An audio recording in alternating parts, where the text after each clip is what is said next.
Eugene, Oregon, 1991.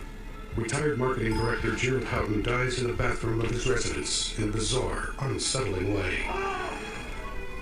He appears to have been incinerated and half absorbed into the wall adjacent to his shower. Is it an accident, murder, or a malevolent act of the house itself? When an abandoned industrial building is cleared for demolition, a locked door is discovered in its basement. The door conceals an archive of strange and disturbing specimens, recordings, photos, and documentary films. Compelling evidence of monstrous creatures and preternatural events. The documentarian's whereabouts remain unknown. In his records, he identifies himself only as the Terror. His investigations reveal a brightening world of dark secrets.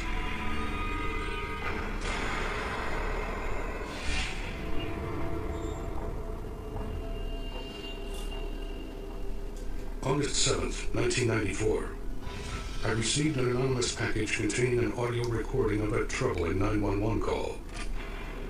911, what's your emergency? Calm down, ma'am. What's wrong with your husband?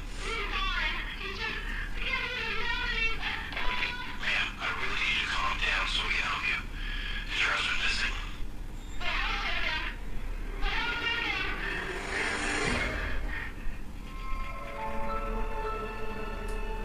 Retired fireman Clarence Toger spoke with me about that terrible evening.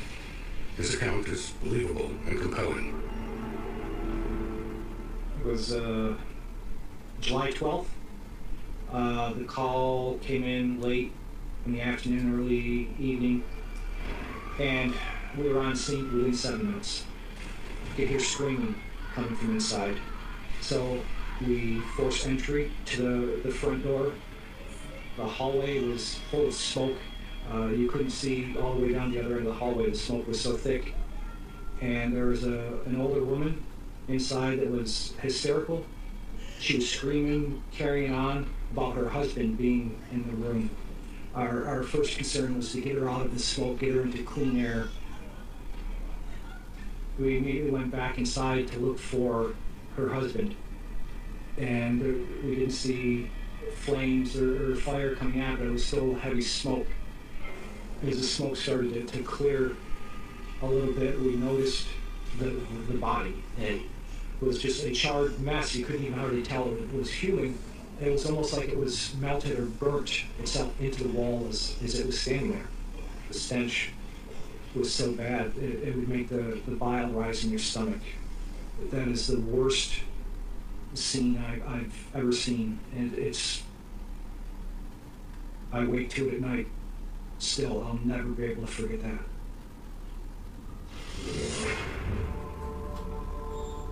Firefighters tell me that burning muscle tissue gives off an aroma similar to beef in a frying pan, and body fat smells like a side of fatty pork. Hair contains cysteine, a sulfur-containing amino acid. The noxious smell of burnt hair can cling to the nostrils for days. According to Joan Houghton's statement, up until the incident, July 12th is quite a normal day for the retired couple at their suburban home. Work in the yard for Gerald, and volunteering at the church for Joan. At 5:30 p.m. they had dinner. After dinner, they customarily walk Pepper, their Scottish Terrier. But Pepper disappeared about a month earlier. They are still regularly calling local animal shelters for news. At 7:30, they watch Wheel of Fortune together. But before the show is over, Gerald heads off to the bathroom, complaining he isn't feeling well.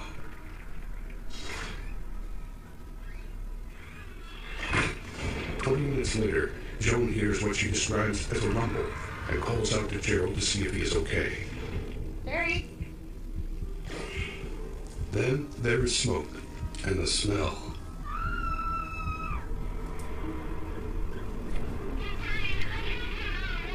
I'm sitting in the fire department, ma'am. There's a fire in the house. I need you to get yourself out. A fire truck and ambulance are on the way. I need you to get out of the house. It would be too late for Gerald Houghton. Detective William Jenkins of Eugene PD is the lead investigator on the case.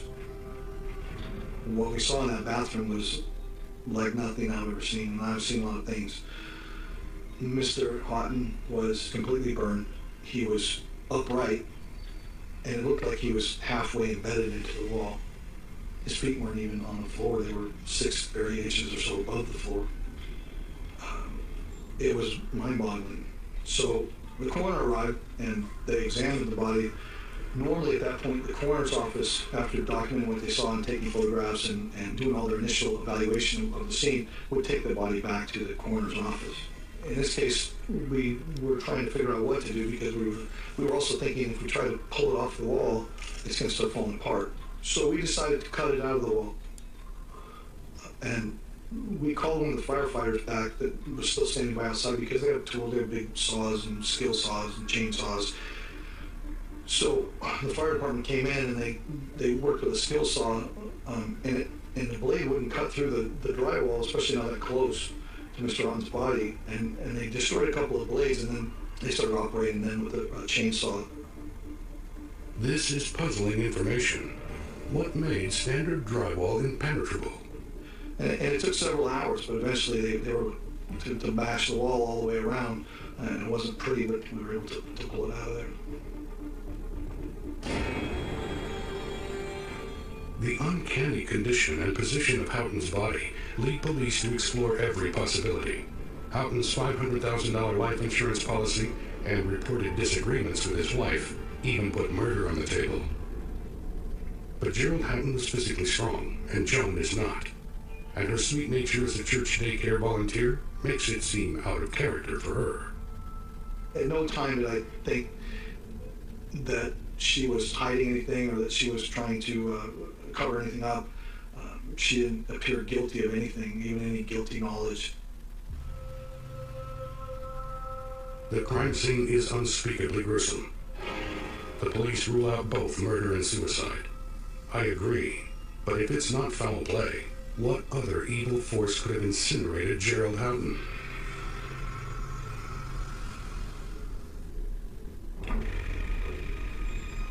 The home of Gerald and Joan Houghton is a gruesome and puzzling scene. Mr. Houghton seemingly has been set on fire and absorbed into the bathroom wall.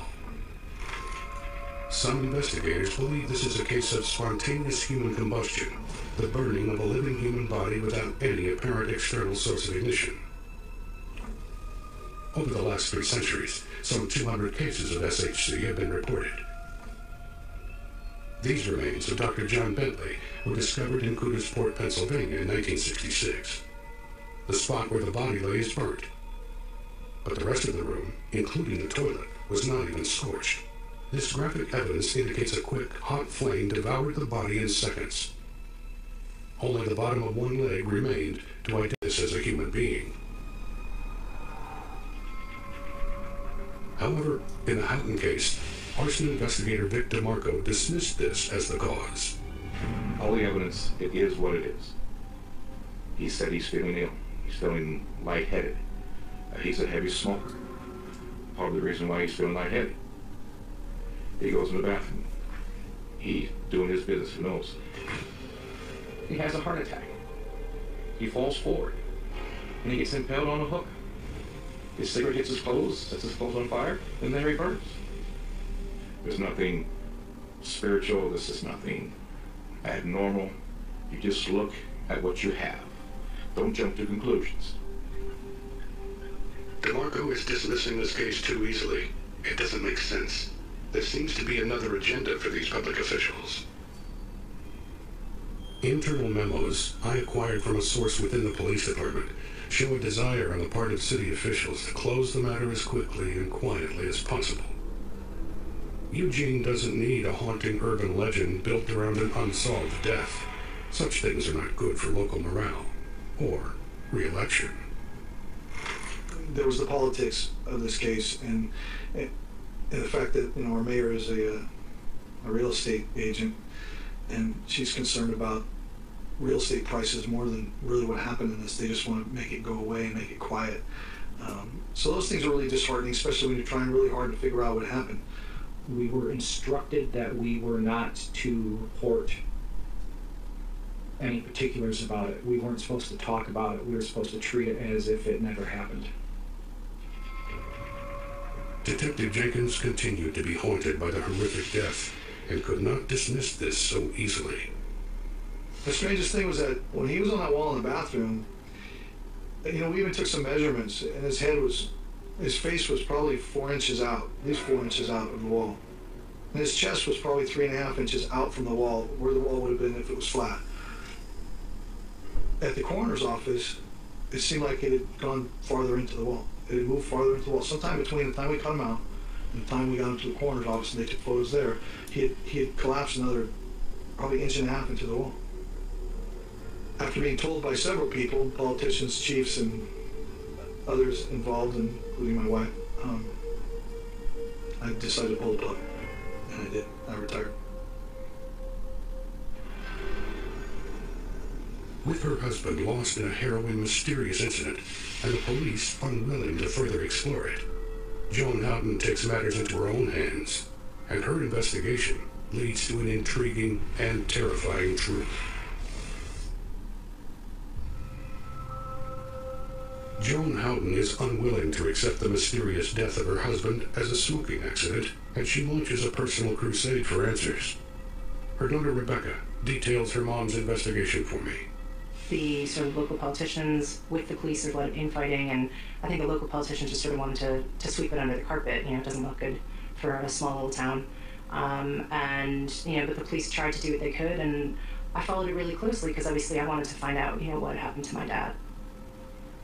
My parents bought the house in the late 80s, I think it was 1987, and I don't know, my mom never liked the house. There was something about it that she always felt was a bit strange or something, I don't know. She always referred to it as the box or the shell just because she didn't think there was any warmth or soul to it. And she's very spiritual, and I don't know if it has something to do with that or she's kind of got this sense about people and even animals. It doesn't surprise me that she thought there was something about the house that was a bit strange. The first thing Joan Houghton does is move out of the house. She takes up residence with Bess Hamilton, a friend of hers from church, and begins her investigation in earnest. The law enforcement documents that Joan Houghton obtains convey a suspicious story about Raymond Gleason, the home's previous owner. Gleason, at the time, is a divorced man in his mid-50s. According to his neighbors, he keeps odd hours and is frequently out of town on business. He's been questioned in the disappearance of a furnace repairman who was last seen on his way to the house for a maintenance appointment. Gleason admitted that he had scheduled an appointment with the company, but he denied seeing the man, saying that the worker never showed up that day. The repairman's abandoned truck was found parked just a few blocks away. Once again, I see the political machine at work. With no evidence or discernible motive, the police dropped Gleason as a person of interest in the repairman's disappearance. My mom, she remembered that Mr. Gleason was the previous owner. He was eager to sell the place. He gave him a really good price, and he didn't seem to sort of disagree with any of the terms that they had. But they looked through the whole house. They checked out the bedrooms and hallways, and they really did a thorough once-over, as you do when you're buying a house, and everything seemed fine. But she said that he seemed a bit jittery when they asked about this ladder leading into the attic. My mother thought that after my dad was killed, that maybe the attic had some answers. So she would not be able to climb up that ladder to the attic because she's too frail to do that. So she called Sandy Kasdan, who is a bit of a handyman. He's helped my dad around the house a lot, like the yard work and painting the house and things. And so he went up into the attic with a camera. Mr. Hoskins asked me to go to the attic to check it out. So I brought my camera up there, did check it out. I saw a burn mark on the floor, shaped like the human body, so I took a picture of it. I started coming down the attic, I started crawling on the floor. My hand got stuck, no apparent reason. And I felt pain shoot right through it, like that. And it felt like glue was just holding it there. So I tried to rip it back, and it just wouldn't let me go. So I ripped harder, and I got free. So I scurried out of the attic as fast as I could, just to show her the picture of the burn mark. What Sandy Kasdan finds in the attic are the scorched remains of the furnace repairman. the site is much more subtle than that of Mr. Houghton. It consists mostly of a shadowy human silhouette on the attic's plywood floorboards. When my mom heard about the repairman's remains, she never went back to the house. And, the police tried to find Mr. Gleason, but he just had completely disappeared off the grid. Nowhere to be found. Gleason, in fact, had died. Days after closing the sale of his home to the Houghtons, he transferred his $740,000 life savings into a bank in Switzerland and moved into a secure apartment building in Rennes, France. A few months later, he succumbed to alcohol poisoning alone in his one-bedroom flat, which was covered wall-to-wall with Catholic religious icons. I am certain that the death of Gerald Houghton is not a fluke, and I redouble my efforts to solve this bizarre mystery.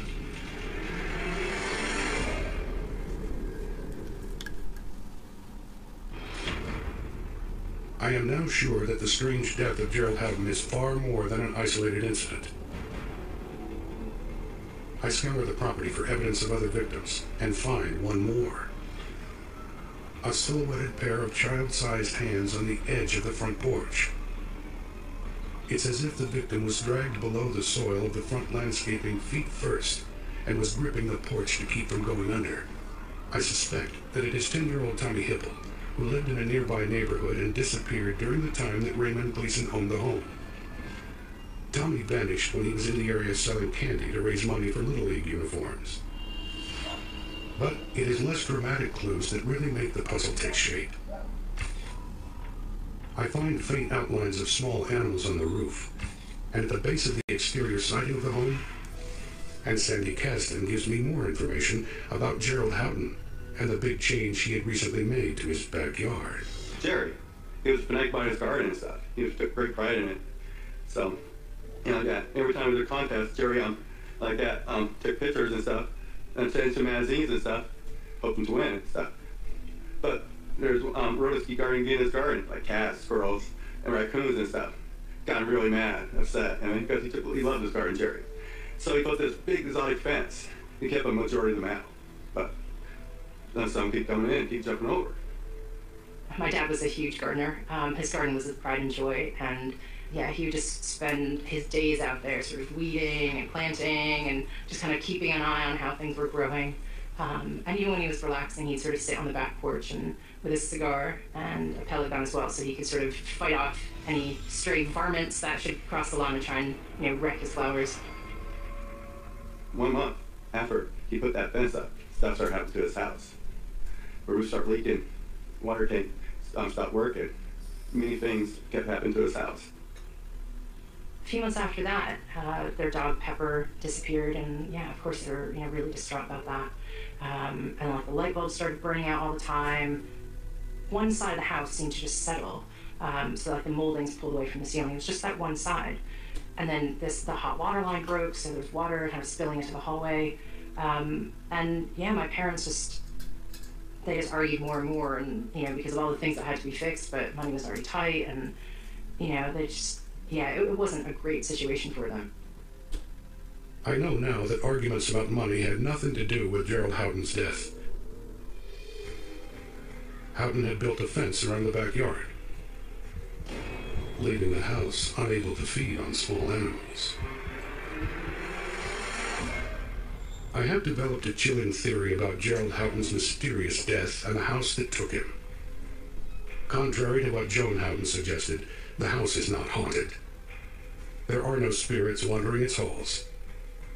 I liken it rather to an enormous cursed object, like a voodoo totem that burns your hand. The house does not have intelligence, but it has intention, a malicious and primal will of its own. It grudgingly accepts its symbiotic relationship with people, but when it is hungry, it will do what it has to do. My dad's life insurance wouldn't pay out because, the questionable nature of his death. My mom she let the house go. She didn't want to feed the house anymore, making the payments, and, kind of trying to sustain something that she just wanted no part of, and she just wanted it to die. So she let it go, and the bank foreclosed on it. Following the foreclosure, the house sits empty for many months. Last I looked into it, the distressed property was purchased by a young attorney and his family. He reportedly wanted to get rid of the fence. His wife was in favor of keeping it. She thought an enclosed yard would be safer for their dog and 2 small children.